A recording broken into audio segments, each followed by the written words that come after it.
Hi friends, అందరూ బాగున్నారా? ఈ ఇరాన్ యుద్ధం వల్ల గ్యాస్ రేట్లు విపరీతంగా పెరిగిపోవడం, తర్వాత మనకి దొరకకపోవడం కూడా అవుతున్నాయండి. అందువల్ల అనమాట ఎలక్ట్రికల్ రైస్ కుక్కర్లో అనమాట నేను ఇంకా రైస్ కూర చేస్తున్నానండి. ఇగో ఎలా చేస్తున్నానో మీరు కూడా చూసేయండి. ఈరోజు అనమాట దొండకాయ ఫ్రై చేస్తున్నాను. ఫస్ట్ గ్యాస్ గిన్నె కుక్కర్ గిన్నె అనమాట కుక్కర్లో పెట్టేసుకొని ఆన్ చేసినాక ఆయిల్ అది వేసుకొని ఉల్లిపాయలు అవన్నీ వేసుకొని ఫ్రై చేసుకోవాలండి. బాగా ఫ్రై అయినాక ఈ దొండకాయలు అనమాట దాంట్లో వేసుకొని పసుపు ఉప్పు అనమాట ముందుగానే వేసుకోవాలండి. ఈ ముక్కలు వేసుకున్నాక పసుపు ఉప్పు వేసుకొని బాగా మగ్గాలండి. బాగా మగ్గిపోయినాక మూత వేసుకొని ఒక 5-6 నిమిషాలు అయిన తర్వాత బాగా మగ్గుతాయండి. అదే గ్యాస్ మీద పెట్టినట్టు తొందరగా మగ్గవు, కాకపోతే కొంచెం టైం పడుతుందండి.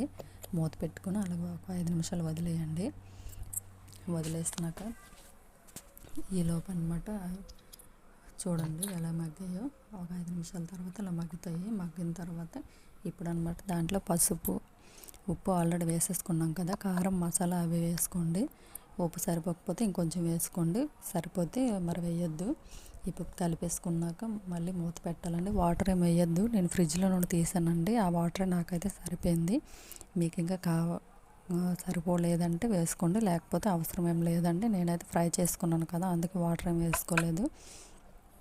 చూడండి మళ్ళీ ఉప్పు కారం మసాలా వేసుకున్నాక బాగా ఫ్రై అయిపోతాయండి. మూత వేసుకొని ఒక 2-3 నిమిషాలు వదిలేయండి. అలాగా బాగా ఫ్రై అయిపోయింది. చూడండి ఎంత బాగా రెడీ అయిపోయిందో కుక్కర్లో. గ్యాస్ కూడా మనకి అవసరం లేదు, దీనిలో అనమాట వండుకోవచ్చు. 2 గిన్నెలు అయితే మనకి తొందరగా అయిపోద్దండి. రైస్ ఒక దాంట్లో, ఇంకా కూర కూడా ఒక దాంట్లో వేసుకోండి. చూడండి వేడివేడిగా దొండకాయ ఫ్రై రెడీ అయిపోయిందండి.